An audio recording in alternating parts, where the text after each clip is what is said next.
Hello, welcome. Today we are exploring the story of Mimir's Well.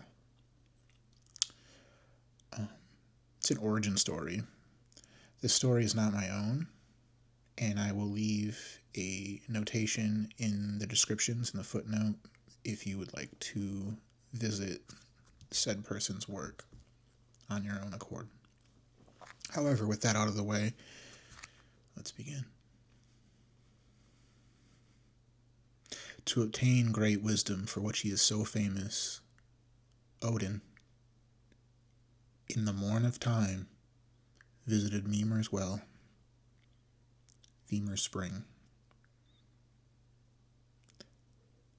It was known as the fountain of all wit and wisdom, in whose liquid depths even the future was clearly mirrored, and besought the old man who guarded it to let him have a draught, a drink. But Mimir, who well knew the value of such a favor, refused the boon, unless ODEN would consent to give one of his eyes in exchange. You see, this well, it possessed all wisdom, future and past. It was all expansive.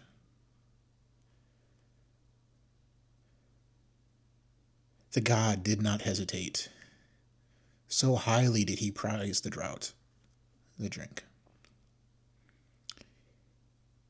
But immediately plucked out one of his eyes, which Mimir kept in pledge, sinking it deep down into his fountain, where it shone with mild luster, leaving ODEN with but one eye, which is considered symbolic of the sun. Through our whole lives, we strive towards the sun. That burning forehead is the eye of ODEN. His second eye, the moon, shines not so bright. It has he placed in pledge in Mimir's fountain, that he may fetch the healing waters thence every morning for the strengthening of his eye. But as further memorial of that day broke off a branch of the sacred tree, Yggdrasil, which oversought the spring, and fashioned from it his beloved spear, Gungnir.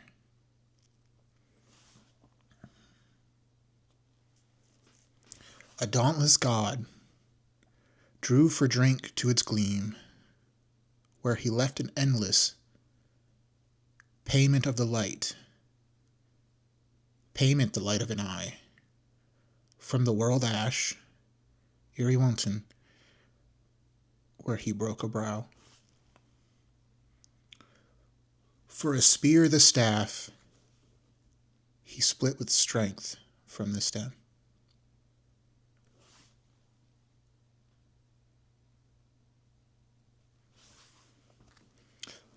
But although ODEN was now all-wise, he was sad and oppressed, for he gained insight to foridity, and he had become aware of the transitionary nature of all things, and even the fate of the gods, who were doomed to pass away. This knowledge so affected his spirits that he ever after wore a melancholy and contemplative expression.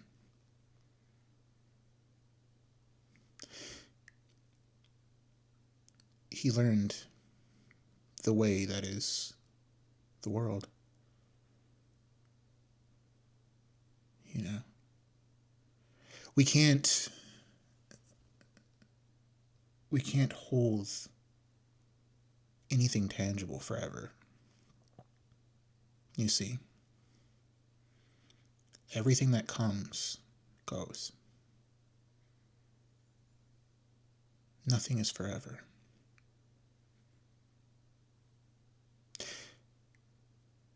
You see, it's a bittersweet thing. And it takes time to come to terms with that fact. We have things in our lives that are inconvenient truths. Time happens to be one of them.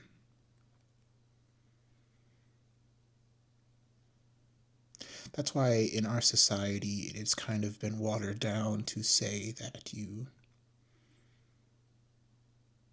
should live in the moment. We've kind of demonized it, right? It kind of means just do whatever the heck you want and there are no repercussions. That's not what it means. You should live for today. You should live in the moment. You should be present. For tomorrow is not promised. And that's just one of the pieces of knowledge you can get from this statement. To test the value of his wisdom he had thus obtained, Odin went to visit the learned of all giants, Valthrunir, and entered with him into a contest of wit,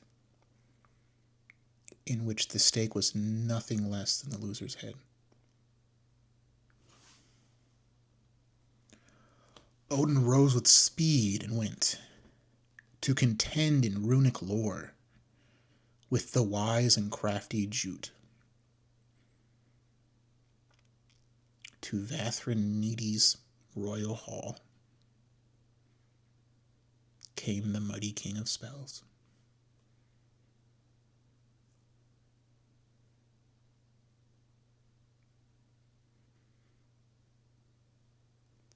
So Odin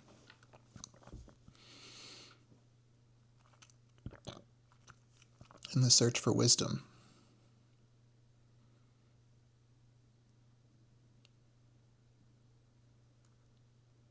gave an eye without hesitation, for he knew the value of such sacrifice. Gone are the days of men who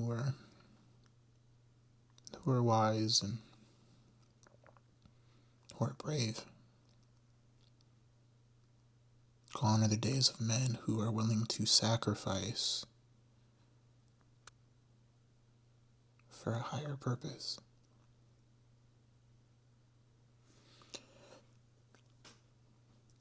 So what can we gain from this story?